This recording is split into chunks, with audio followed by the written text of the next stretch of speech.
What's up YouTube? Got a New Balance haul that I want to share with you guys today. I got these pair of kicks. These are the 990 V1s.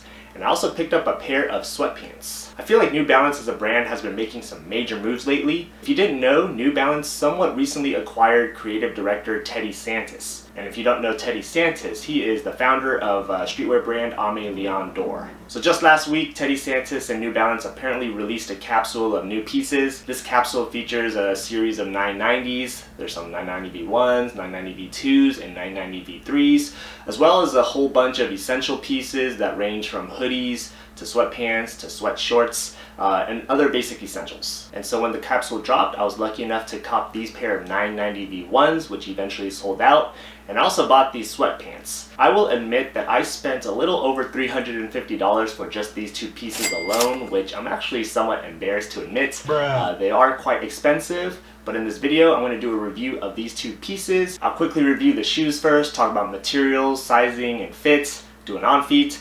Then I'll also review these sweats in a little more detail since they are quite expensive. And at the end, I'll give my overall thoughts and final opinions. So with that being said, let's get into it.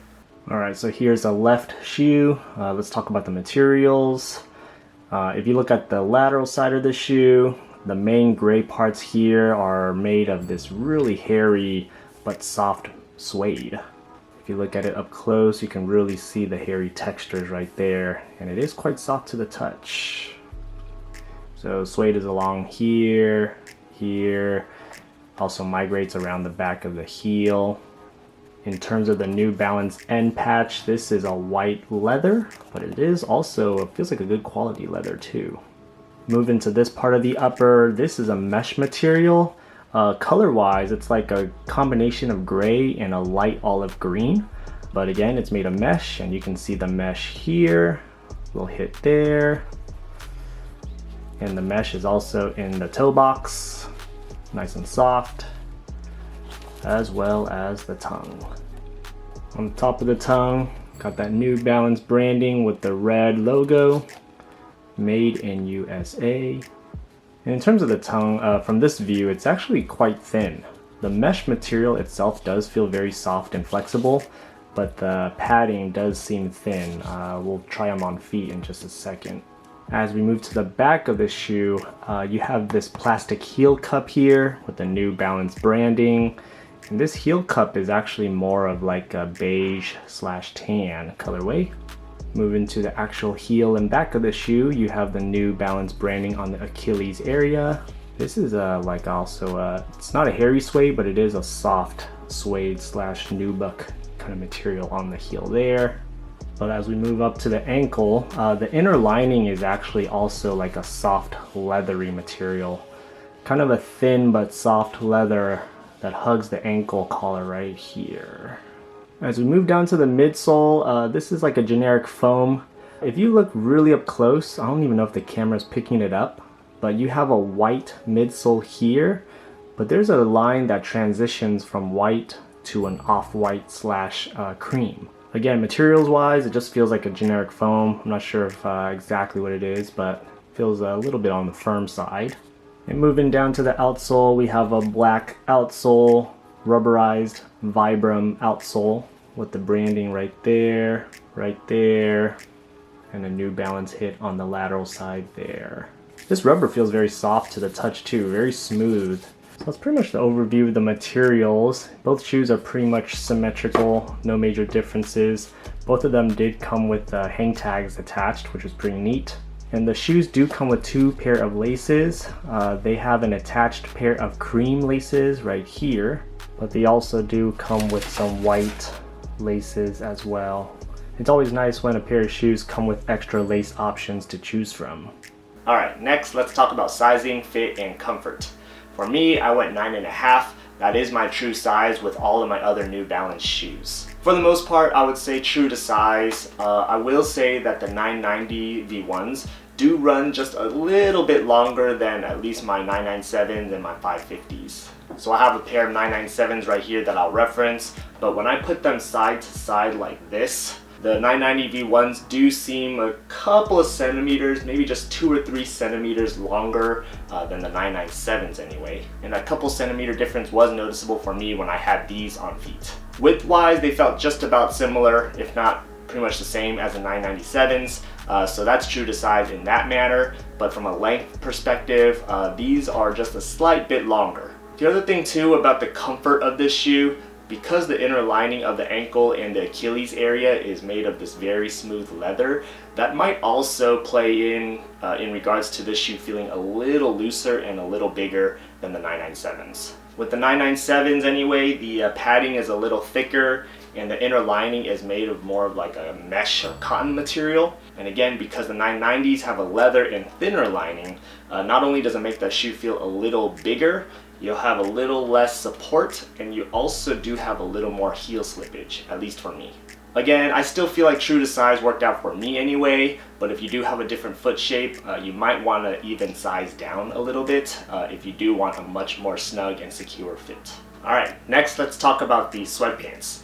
These are made in the USA core sweatpants, and I got the pants in the oatmeal heather colorway. These pants do retail for about $160, which is quite steep, but when you do have them in hand, they're super premium and they're quite heavyweight. And the details are really immaculate when you have them up close. In terms of the design of these pants, there's some really premium but basic essentials. So you have the elastic waistband here. The waistband is adjustable with these cream colored rope drawstrings. You have your two standard side pockets here. These pockets do not have zipper closures though, but they do feel like a decent size. They have a decent depth to them. On the left side of the thigh, you have this nice red patch with the New Balance branding right there. And then as you move down towards the ankle of the pants, you have a nice scrunchy ankle cuff. Turning around to the back side of the pants, you do have a rear pocket on the right side. Otherwise, with these being an essential but basic sweatpant, there's not much else to it. The only other thing I'll mention is that when you do have these in hand, not only do they feel very premium, but the fabrics that they use also look very premium as well. This oatmeal heather colorway is only something you can really appreciate when you have it up close. The fabric does have this hint of gray/silver to it that just makes it look very nice and unique. Alright, next let's talk about sizing and fit of these sweatpants.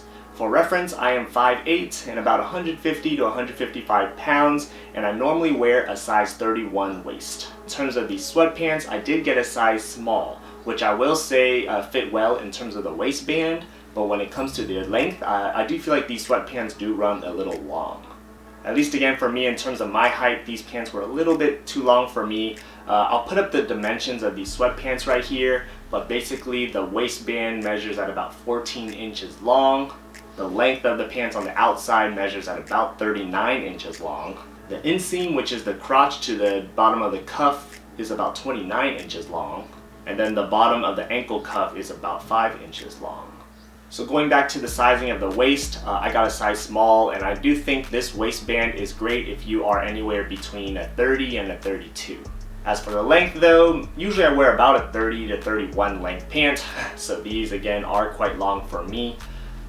In terms of the comfort of the pants, these are more of a relaxed / baggy and roomy fit.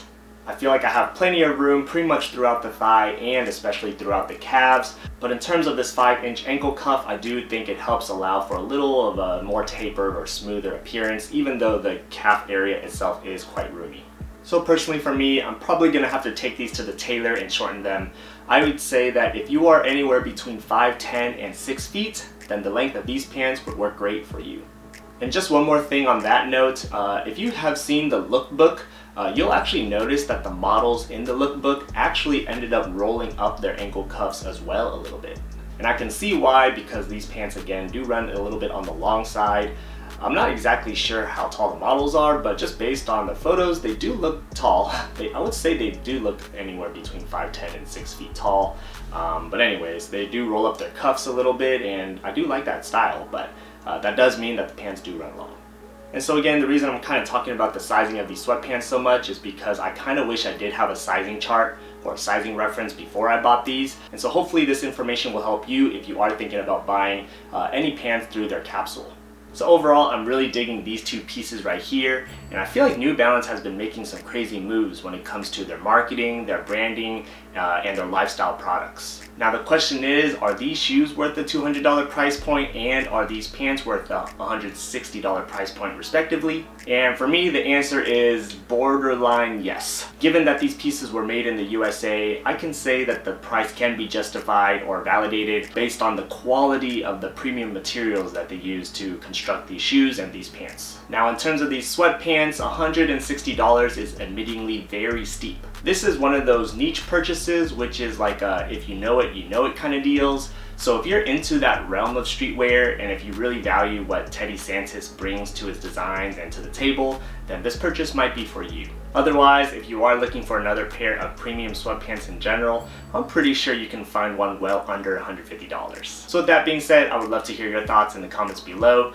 What are your thoughts on the 990 collection by Teddy Santis? Are you currently on the New Balance wave? And would you ever spend $150 or so on a sweatpant or a sweatshirt? If you made it this far into the video, please do me a huge favor and hit that like button. It'll help me out a lot. And consider subscribing for more content on style, sneakers, and science. While you're at it, be sure to check out some of my previous videos. Otherwise, thanks for watching, and I'll see you next time. Peace.